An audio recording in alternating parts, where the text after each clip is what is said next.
Ladies and gentlemen, boys and girls, welcome to another episode of the 33 Fuel vlog. My name's Warren, I'm one of the co-founders here at 33 Fuel, and today on the show we are going indoors. Indoors to the world of indoor cycling. Is it the greatest thing that has happened to cycling since, I don't know, inner tubes and rubber tyres? Who knows? Is it just the answer to all of our cycling performance woes? Or is it, frankly, the work of the devil? Something so far removed from cycling that it shouldn't even be called cycling, and that anyone who actually considers themselves a cyclist should have absolutely nothing whatsoever to do with this strange and weird concept of bolting yourself to a smart trainer and watching yourself pedal around on a screen. This is the kind of subject that we could debate for hours, but don't worry, we don't have to do any of that hard work, because I have two guys coming up on the show now who will do it all for us. Phil and Jules are the founders of Cyclefit in London's Covent Garden. They pioneered the leading edge of bike fitting for high performance, both to serious amateur riders and high-level professional world tour teams. They've been doing it forever. These are guys steeped in cycling law, cycling culture, and cycling expertise. Best of all, they completely disagree on the world of indoor cycling. Phil is firmly in the "it is definitely the work of the devil" camp, and that if you're a cyclist, you're obviously not if you're doing it strapped to a machine in your spare room. Jules, on the other hand, sees it as a valuable tool to help him in his own racing performance. So, with them disagreeing so well, and having popped in there the other day to get some work done on one of my bikes and seen this conversation erupt before my eyes, I said, guys, please stop. Can we do this as a podcast? Because it'll just be too much fun. So which side are you on in this debate? Are you a fan of indoor cycling? Do you only indoor cycle? Or do you only outdoor cycle? Do you go mudguards in winter, or do you go turbo trainer? Do you blend the two? We want to hear from you. Share your thoughts in the notes below. But do enjoy this excellent and let's just say friendly debate about the merits or demerits of the world of indoor cycling. This is just another part of delivering our mission at 33 Fuel, which is giving athletes the best possible tools to take their performance to the highest level they can be. We do it by sharing great entertainment, insight, and high performance training tips and tricks in this vlog, and also on our podcast and on our social channels. And of course, we do it every day, 24/7, 365 in store at 33fuel.com with the best, the finest, the tastiest, the highest performing natural sports nutrition you'll find anywhere. Do pop by and grab yourself some, but not before you have enjoyed this conversation, debate, and possibly near fight with Phil and Jules at Cyclefit. So gentlemen, we're here in the Cyclefit HQ, which looks very much like a sort of late night arts program discussion area surrounded by bicycles, fitting to the discussion of the evening, which began, Phil, with your most excellent blog post, where I believe, if I'm quoting you correctly, you figured that indoor cycling was an oxymoron akin to outdoor snooker, which led me to believe that perhaps you're not a fan of turbo training and the indoor cycling revolution. But you also mentioned when we had a chat about that Jules was rather more on the positive side of the indoor cycling revolution. I find myself between the two, so it seemed like a good place to have a chat. But do you want to just tell us a bit more about your take on indoor cycling, oxymorons, outdoor snooker, and how you see this brave new world of cycling that's appearing at the moment? Yep.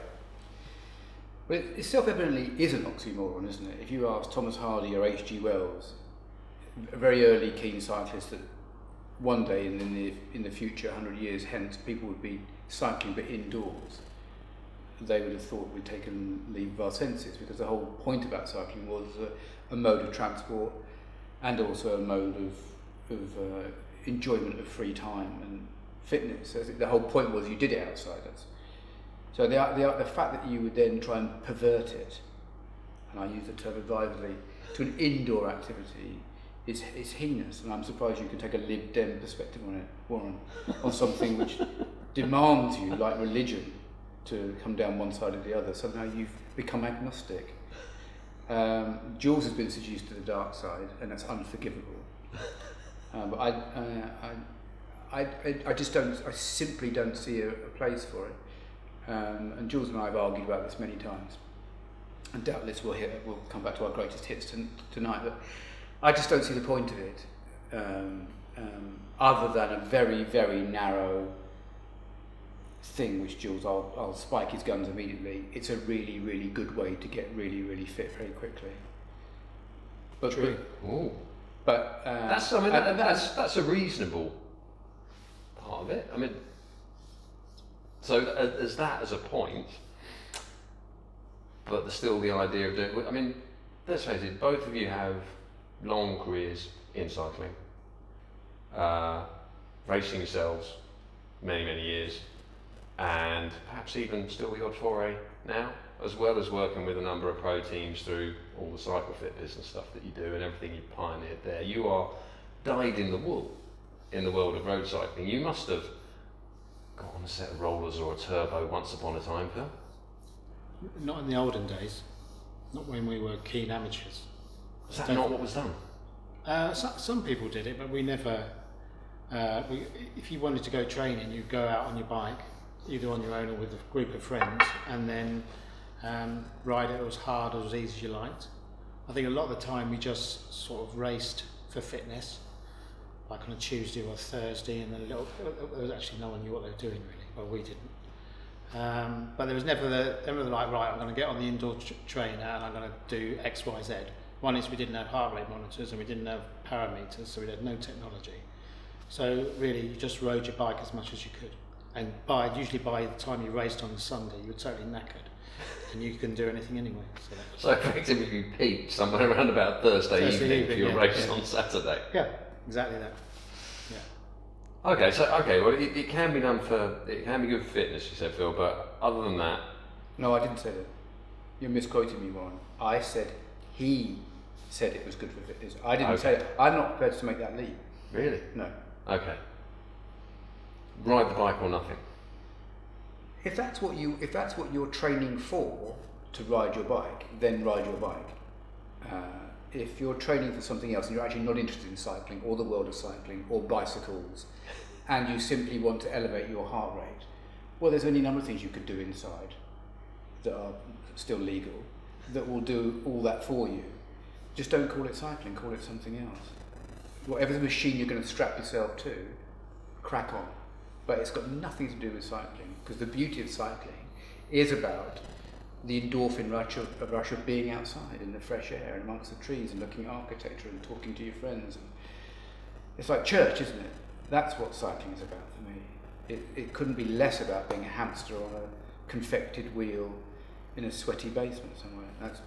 I simply think that is ultimately destructive on every level. But apparently it makes you fit. If that's the God you're worshipping. I'm personally not worshipping that God, so I'm probably excluded from that cohort. But even then, I'm not even sure it's that great at making you fit, because then you start to self-select the metrics that you're chasing. And I just don't believe that when we were racing, however rubbish that we were, I don't believe that the person with the highest FTP would win every race. Because I know that for a fact, because I ran races and I had the lowest FTP in the group. But it's not about that. As Sean Kelly once said when he was tested at a training camp, back when there were early days when they were doing FTP tests and VO2 tests and all this stuff, and he was tested at the end of his career, he was tested by the sports physiologist team doctor person, and he did the worst test of every single member of his team. And as he was walking away from the machine, and the team doctor was proudly telling him, you've got the worst score ever, he said, yeah, but your machine doesn't measure pain. So it was suffering, wasn't it? Yeah, it doesn't measure suffering. Come back in the season when I just won the Amstel Gold or whatever it is, and that's what I think. It's cycling is, if you reduce cycling to these narrow metrics, fine. I mean, if those metrics float your boat. But right now we live in that universe where FTP is God. And one is I don't believe FTP is everything. Secondly, I certainly don't believe that men our age should be chasing FTP. We're writing a book on that right now. Right. Well, sort of peripherally involves that, yeah. What's the wisdom of chasing pure FTP when you're 58 and 56? And because I've got early onset, I can't remember what the other one was. But it was, what was something else. There was, yeah, anyway. And there's better metrics, there's probably better metrics, but we've worshipped the FTP god. And the FTP god, is attached to indoor cycling, Zwifting, whatever you want to call it. I suppose it's what you want to define as indoor cycling. What's your definition? Because there's so many variants now. It's a good point. I guess because we could say, technically, indoor cycling, a velodrome might fit the bill if it had a roof on it. No. We're not talking about balance. We're not. But you're right to define it for that reason. The definition, I suppose, is smart turbo training, however you decide to. Not spinning. No, I feel that. No. How do you feel about spinning? No, because I think you've done a spin class, Phil. I did a spin class many years ago. The spin class fits your definition of elevated heart rate via a device that may be related to a bicycle, but it is not cycling, it is spinning. Dreadful business. Devil's work. But if you go to a forward-thinking spin class now, the spin instructor would stick the nut on you if you called it spinning. And because to them, that's like the height of bad taste if you call spinning.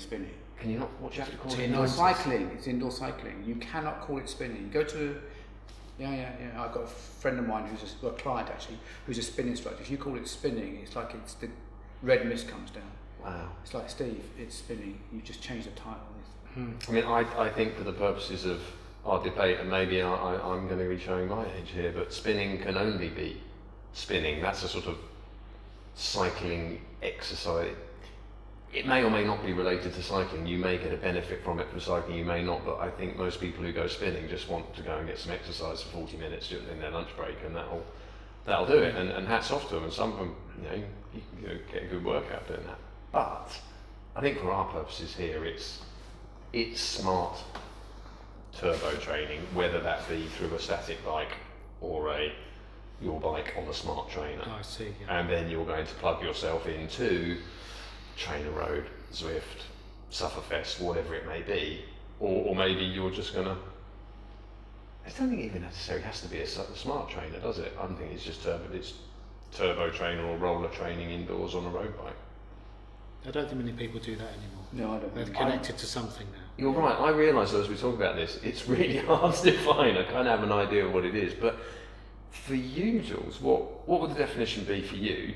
Maybe you can help me out a bit with this, but on top of that, where do you see a positive and where may there be a disagreement between yourself and Phil on the subject?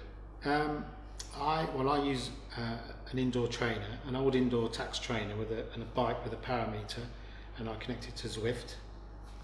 Yeah. The sacrilege is... And then you get on the Zwift app and you hit up Phil. You go, Phil, I'm on Zwift now, come and meet me in Watopia. I'm not very good. I'm not very good with the interaction part. Unfortunately, it's too much to do. I don't get how you do riding. I don't know what you do while I'm riding. People are talking to each other. I'm not very good on the social side, really.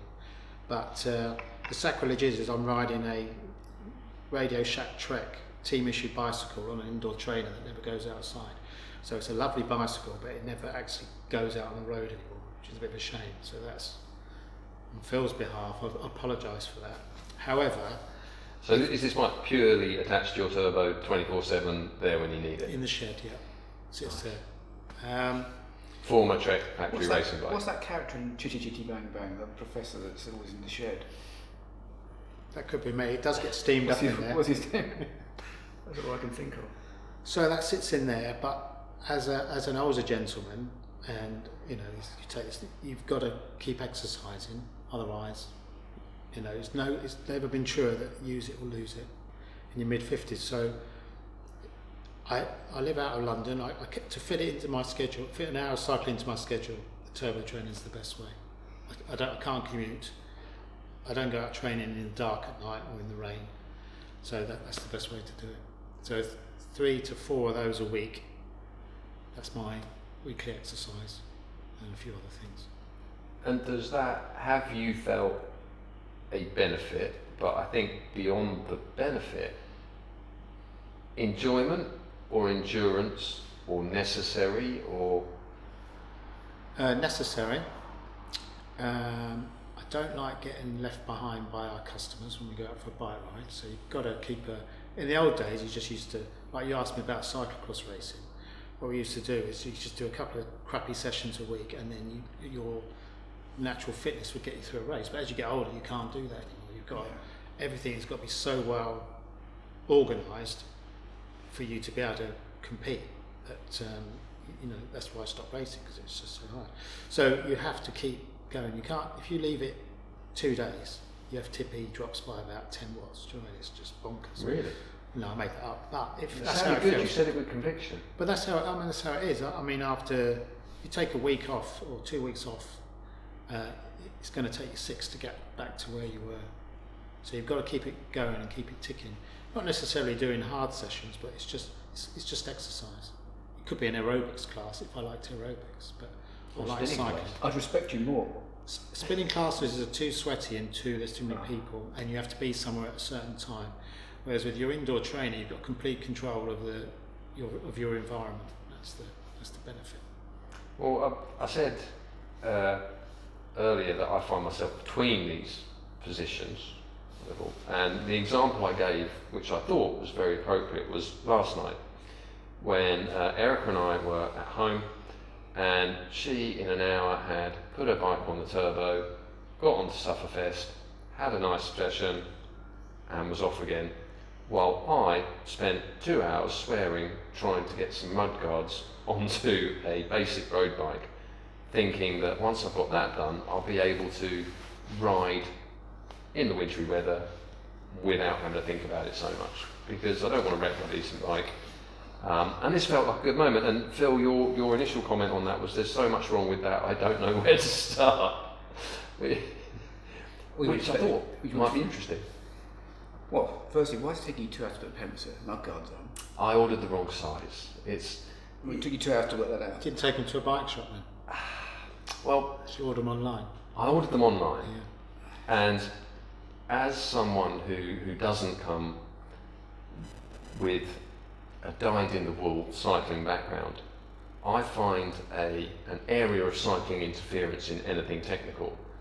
When you need the measurement of the thing that you need for your bike, well, what year was it and what model was it? And by the way, one company measures them in X and one measures them in Y. Right. And I get lost in the rabbit hole, so I just ordered some that looked right. Anyway, it took me 2 hours to find out. Right, okay. So that's my first defence, is the lack of an encyclopedic knowledge of thread size. I feel like you need to be successful in cycling mechanics, you need to be like someone in a hardware store from the 1950s who basically spoke in code and knew everything about every possible thread, nut and piece of manufacturing. I don't have that. So that was the 2 hours swing. Right. So yeah, the first thing is it's taking 2 hours to put a set of mud guards on. It should take about 4 minutes if you've got 2 left hands. That's the first thing. Second thing is I sort of questioned whether your partner had a great session on Cyclefit. What does that mean? And I've now remembered the other thing that I was going to say before, as happens, it comes back to you. This thing about FTP and FTP incrementing always upwards like a ratchet is a bit like neoliberal economics. We're always going to have positive growth. It's just nonsense on stilts. So, and that's the predicate of this, is that you're just going to keep ratcheting up your FTP, ad infinitum. It's like, do you know what? The human body does not work like that. You're going to have days where the FTP is high, and you have leaving aside whether it's a great metric to aim for. Bearing in mind, FTP, generally speaking, is only working about 20% or 15% of our 25% of our potential. So if I asked Jules to express as a biped as many watts as he could right now, the most powerful thing he could do would be to do a box jump, a vertical box jump, and he'd probably express about 1800 watts, probably. So that's probably what he could do, maybe a bit more. I don't know. He's in good shape. But that actually, so if you look at his 300 watt or whatever it is, 275 watt FTP, whatever it is. That actually is a very low percent of his absolute potential. So we're getting obsessed with a number that's actually quite low. That's the first thing. Secondly, it's not always going to go in the same direction, upwards, and that's an arrogance that we should all just lose. And it is like economic growth. It's going to go up and it's going to go down. But somehow we've tied FTP to neoliberal economics. It's always going to go up. Well, guess what? It won't, and it shouldn't. So the actual it will top out at some point. Yeah, and even when it's topped out, you won't just stay at that kind of wanging on that rev limiter or whatever it is. It's like it's going to vary, isn't it? It's going to fluctuate. It depends what you've had to do to get to that point and whether you can sustain it, which you won't be able to if that's your highest ever peak. And then your training drops down for 3 weeks. Well, then where'd you go? So at that point, so let's say you're wanging now. I'm not saying I'm chasing my FTP. Well, you are chasing your FTP. No, I'm just trying to get a bit fitter. But you're using FTP as your metric. Well, you are, because you're monitoring it. I haven't done a test for a year.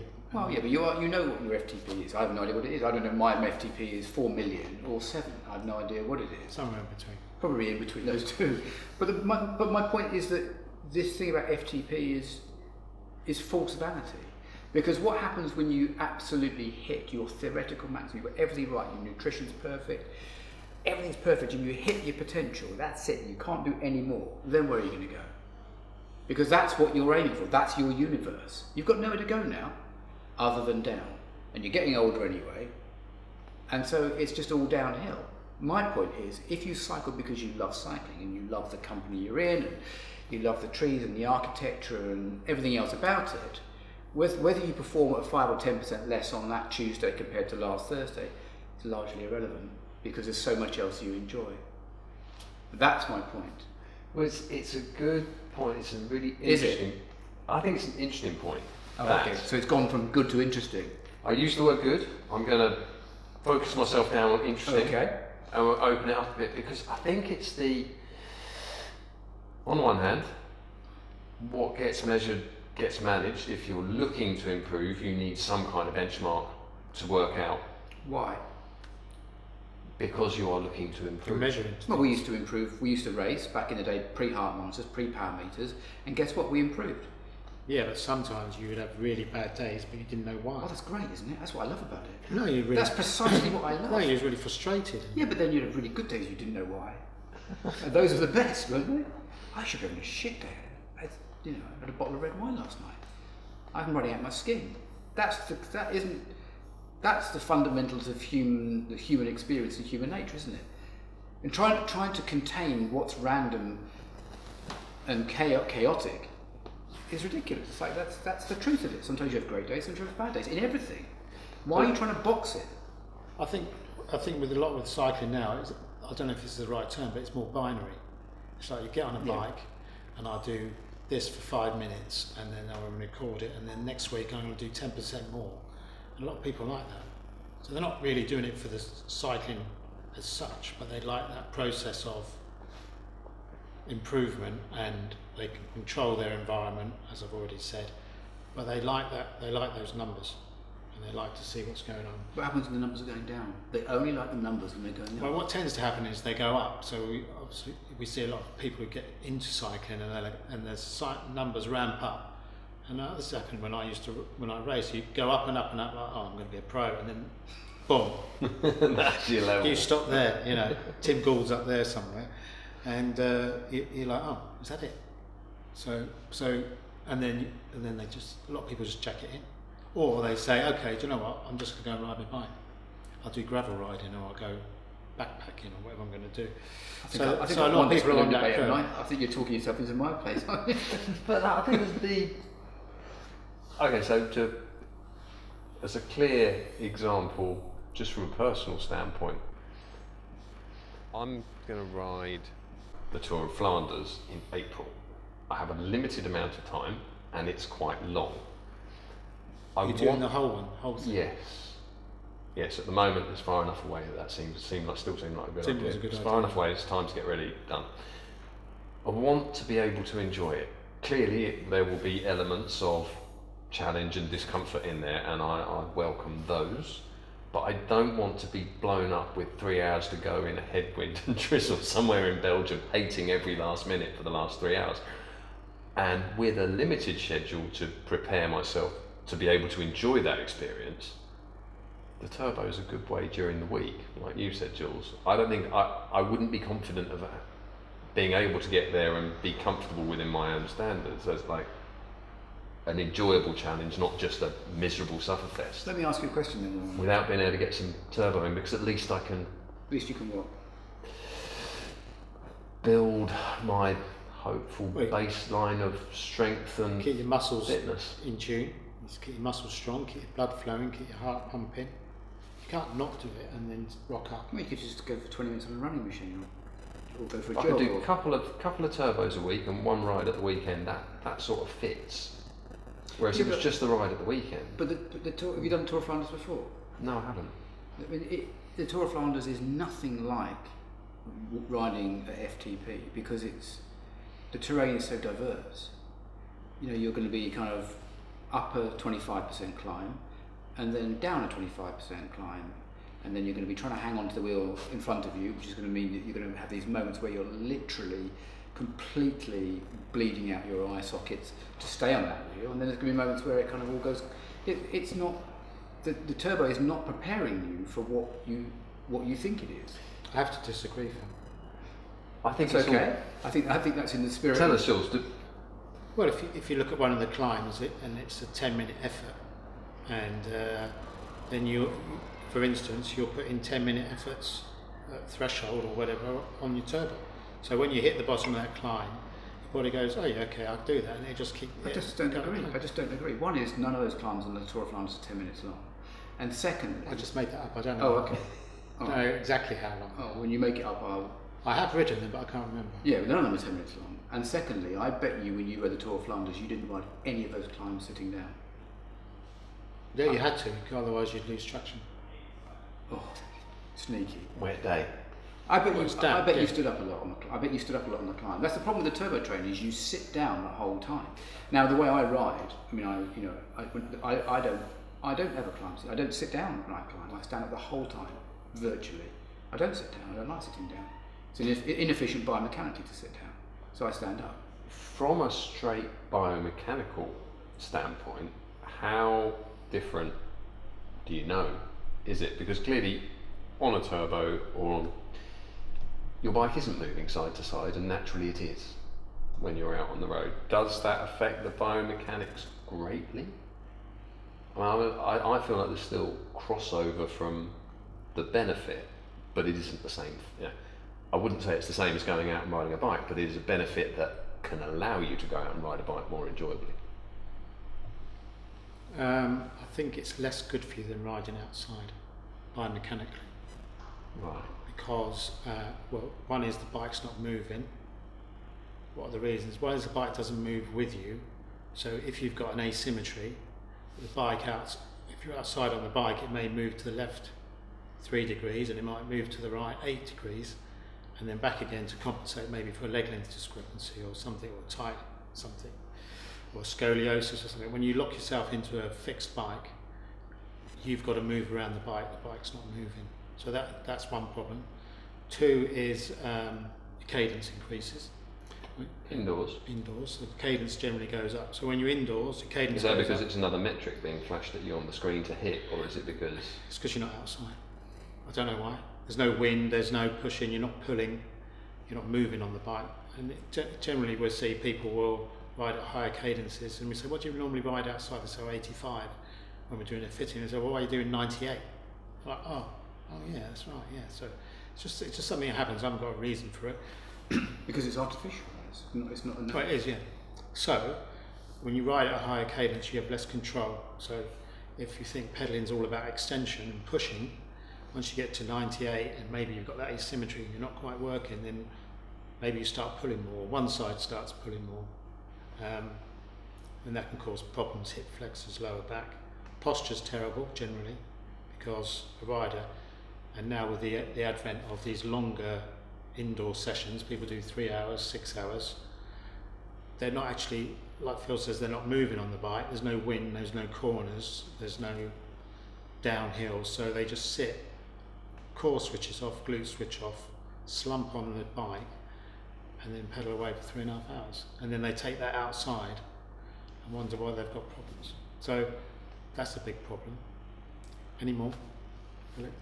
Well, I think you covered it. I mean, I think that's Saddle sores, big one. God, jeez. Yeah, saddle sores. it's just simply because of lack of movement. Lots of people coming in, penile numbness, blah blah blah, and it's because they're sitting on the turbo.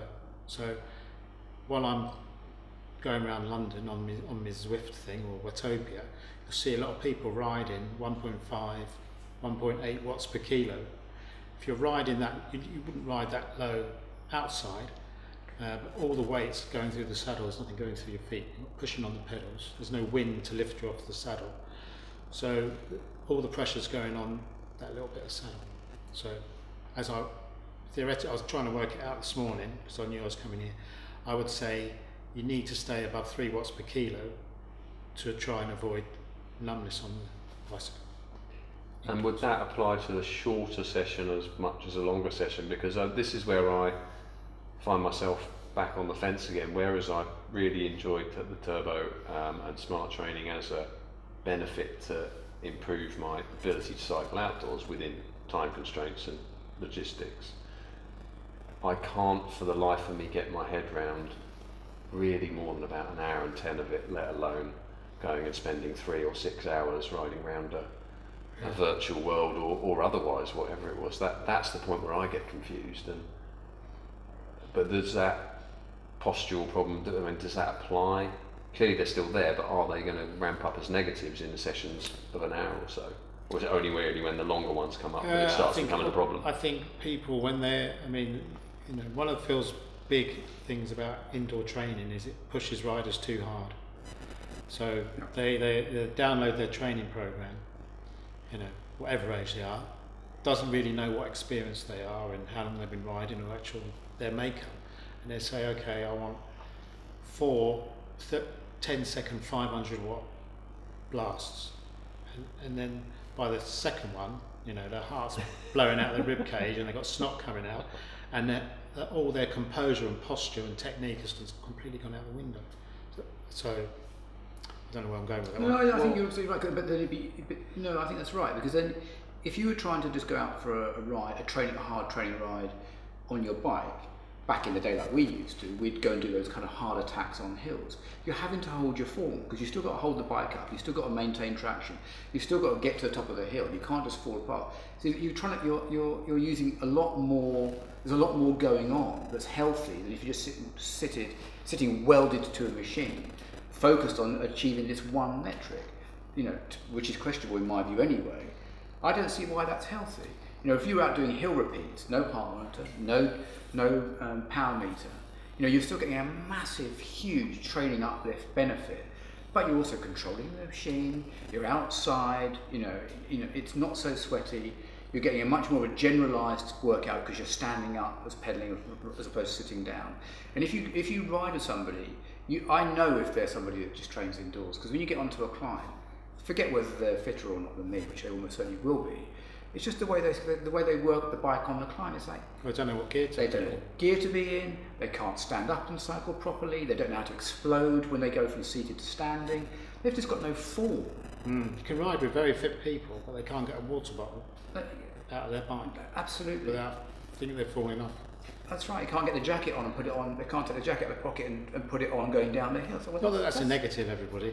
It is negative. It is a negative. These are basic things. But it emphasises the difference between the disciplines. It's similar to when in MotoGP, the sort of Formula 1 and motorbike racing, when they started bringing in traction control to stop the bike, electronic traction control would cut a little bit of power to the back wheels, stop them crashing so much as the power went up. The dominant rider at the time was asked what he thought about it and replied that this is my traction control, showing them, it's my wrist, it's my hand on the throttle, that's it. Now, there's progress and things that work for that generation, and I think your point, Phil, that the metrics are an unnecessary distraction, or can be too much of a distraction, I think is also a valid point. But I think that those metrics do allow for some elements of improvement that can translate to the ride outdoors. And the last one was that with those fitness things, you are both absolutely right that now that something can be measured, whether it be FTP or watts or whatever it might be. I mean, even Strava does it. you know, your fitness is trending upwards this month or whatever. You know, you did this run last week or this ride last week at this pace. Yeah, it'll then get, if you do it quicker the next week, it gives you a graph. What's that little rating? TTS or something? They have a little corner. So like, you go out and do a ride, it will rate the intensity of your ride. So you'll get extra points. But this sort of does point to the fact of your neoliberal economics argument that why should we constantly be trying to go upwards? There are times for that, but there are times to just go and ride your bike, and there are times when I think, from my point on the fence with the foot in both camps, I'm going to say that the only time I see it becoming detrimental is when it's the only thing you do. If your indoor does not benefit your outdoor, I don't understand if you're indoors the whole time. That would drive me nuts. But you know, I mean, it seems that, I mean, similar to you, Jules, you're not going to go and suddenly throw away the outdoor bike, are you? No. Or have I? No, normally, but I'll only do this up until about March, until the clocks change, and then I'll go out in the morning. But I might try and carry it on a little bit more this year because my shed gets too hot. You don't do it in the summer at all? Hardly, because the shed gets too hot. But I might try and carry it on because the benefits are better than just commuting to work and back. Well, the last one I wanted to bring up, and tell me if I've remembered this correctly, Phil. Well, in the past, you had a rather nasty crash with a bollard, no? What was that? Pothole. Which almost took you out of cycling for a long time. Well, it did take me out of cycling for 7 years completely. Yeah, 7 years, not long as that. And I had originally thought, before we had this discussion, it was interesting that even then, you know, you're such a passionate advocate of not getting on the indoor trainer. But now that you've separated the fact that, from the way you see it, that the indoor trainer is not cycling, was there ever a point when you couldn't have ridden outdoors where you'd have ridden indoors, or has there ever been a point you've considered it? Or is it?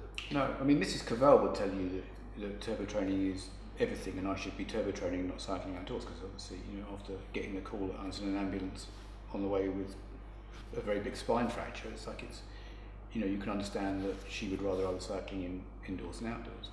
But no, absolutely not. I just stopped cycling pretty much for 7 years, and you know, would occasionally put a bit of kit on to go and do a pitch or something, or you know, very little for 7 years.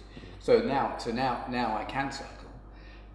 Not at the level I used to, obviously, but you know, I can. My back allows me to do new surgery. I can cycle. It's like I want to cycle. I want to run my bike outside. I want to ride it inside. That's not cycling. That's something else. That's being wedded to a number, an arbitrary number. It's exercise. It's exercise on the bike. I see. Yeah. Is it? Yeah, I suppose it's not cycling. No, it's exercise. Yeah. And I'm not really interested in exercise. I'm interested in cycling. You know, and so. But I mean, I thought your analogy was a really good one. I was going to, because it's funny, because both of us have spent time on a track and on a motorbike, so it's interesting you bring that one up. You know, and if you and I were to, you know, get back into those days, I don't suggest that we should. You know, I don't think you and I would consider a computer program, you know, a motorcycle racing computer program, to be anything like a facsimile of what it's like pinning a number on and going down to Brands Indy circuit. They're not the same, are they? In any way, they're not the same. You know, they're indescribably different. But then maybe if we continued on the motor racing thing, the way, you know, Formula One certainly uses a simulator as a tool to improve the on-track performance of team and driver and to learn, because it's, well, in their case it's more cost effective, but I guess in our case as people cycling, it's easier for time or logistics or whatever to get those turbo rides in ahead of those. But yeah, so you might use a computer program to learn the circuit, where does it go left, right, where, you know, but actually machine control and that thing about throttle control, and you know, you're not going to learn anything about that from a computer, are you? You've got to feel that. And I, you know, you were talking about, I'm assuming you were talking about Casey Stoney, and you was the person who... It was actually it was Mick Durham was the one. They were Australian correct, but we're going to generation of NSR 500, so... Oh no, but Casey Stoney was the person that he mastered the traction control faster than everybody else. Absolutely correct. And he could, and I was not a big Casey Stoney fan, because he learned just to trust the motion, the traction control, and just wang it against the limiter and let the traction control do its business. Everybody else is trying to ride around it, you know, he'd found his way just to kind of like pin it and go, hadn't he? Yeah. And I thought, well, I didn't think that was a golden era of MotoGP. Frankly, I sort of wanted to go back 3 or 4 years when Valentino Rossi was, lighting it all up. No, I hear it, and in that area, I guess that's where progress is there, and the technology will become a part of it. But I don't see yet. I can't see how cycling could ever. Like motorcycle racing changed significantly through electronics, and riders either did adapt or didn't, and riders from this generation wouldn't do well without it, and vice versa. But cycling doesn't seem like it will change. A bicycle is an analog device. It can't be otherwise, can it? So the cycling still has to be cycling. But riding on a turbo trainer or a stationary trainer or whatever we're calling it is not going to make you a better rider out there. In a narrow way, I can see. Some people don't want to go out there.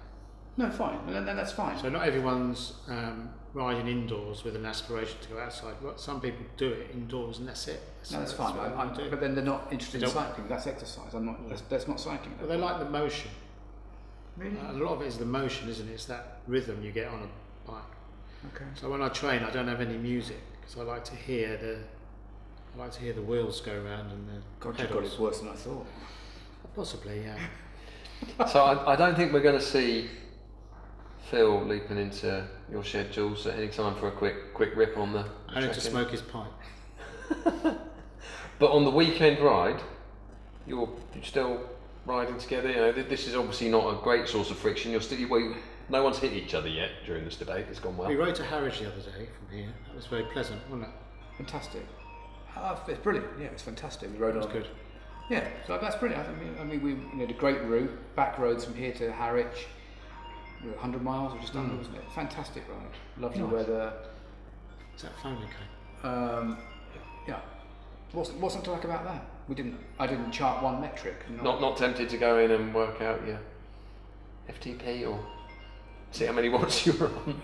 It wasn't necessary, was it? No. Adequate is the word, isn't it? Had some nice fish and chips. Yeah, so nutrition as well. We do ride, maybe because we both live out of town in different directions. So occasionally we get out on a Wednesday morning and have a little ride around. But data's bad. But it's not training. There's no data. There's no data involved because it's not necessary, is it? Not for something like that, but I think it can inform and help you do that. But then you make a good point for having. I certainly understand more than I did at the beginning of this of the difference between the two things. And there are going to be different camps. I think it'd be interesting to find out if anyone's listening and what they thought of. Do you just ride on your turbo? Or do you never ride on a turbo? Would you prefer to? Do you use your turbo to help you get out at the weekend? What do you think? Are you going to join Phil on the no turbos ever? Are you going to join Jules in the shed? Or are you just stuck at home, unable to fit mudguards like me? Let us know what you think. And guys, thank you very much for opening this brilliant cycling can of worms. Guys, thanks very much. Thanks so much. Cheers. Thank you, Warren. So there you have it, folks. That was the indoor cycling debate unpacked. Which side of the fence are you? Are you all indoors? Are you all outdoors? Are you a blend between the two? And if so, why? Leave your thoughts below, drop us a line, reach out on social, let us know what you think about that. Who's right? Who's wrong? What do you do? What matters?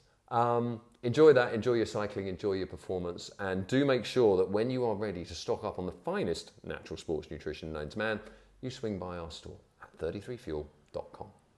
So, thanks for joining. Look forward to seeing you on the next show.